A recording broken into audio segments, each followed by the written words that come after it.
So what we're looking at is a 2000 GMC Sierra that had a fuel pump go bad in it. I just recently did a 2000 Chevy Suburban 1500 fuel pump and had to drop the tank, and it resulted in a lot of 4-letter words and a lot of issues and problems. Probably a better part of 6 hours due to some technical difficulties with getting the tank dropped and doing it by myself. I don't really recommend doing a fuel pump by yourself, but sometimes you got to do what you got to do. But anyways, I found a YouTube video that talked about a tilt bed method of doing a fuel pump change.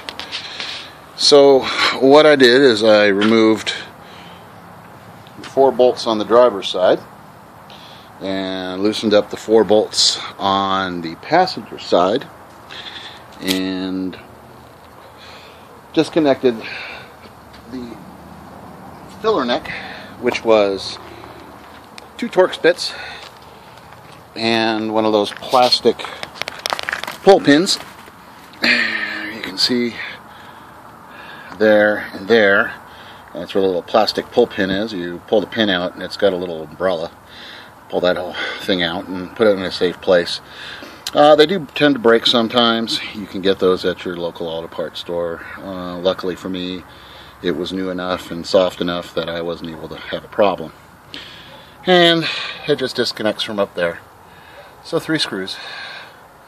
Then, after you've tilted the bed up, which you can do by yourself if you are so inclined, it helps to have a little bit of help. So I use this piece of wood, put it on the axle, as well as a jack stand on the bed itself for stability.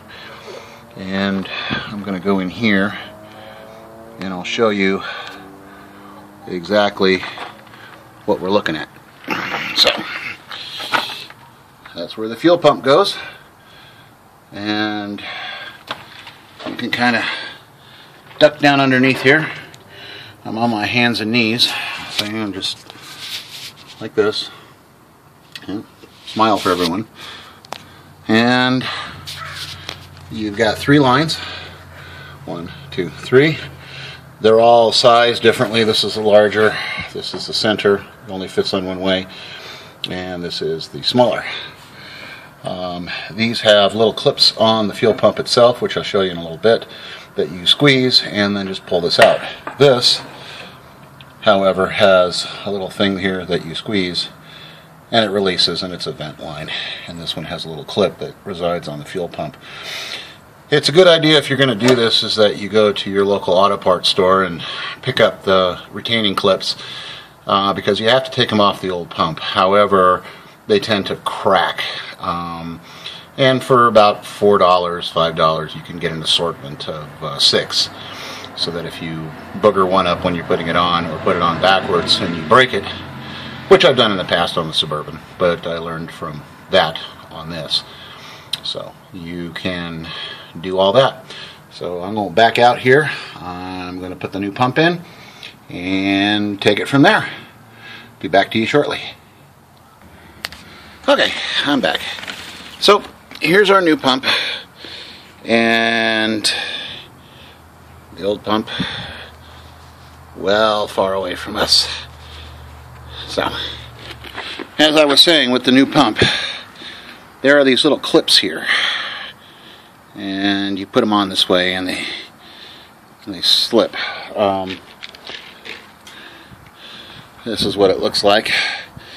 And when you bend them back, these ears on the old pump, it tends to crack right there at the joint.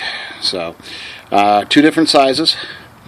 So I went to O'Reilly and picked up, not that I try to plug the other folks, but this is in their help section. Chrysler GM retaining clip assortment, 5/16 and 3/8. You get 6 of them. I used up 2. One of them I broke, like I said. So just a matter of sliding them on, and you see how they're oriented. You slide on like this, and this is where your fuel line slides on and it snaps and shut. And when to remove the fuel line, you squeeze these and it just pops right off. So, alright, I'll be back.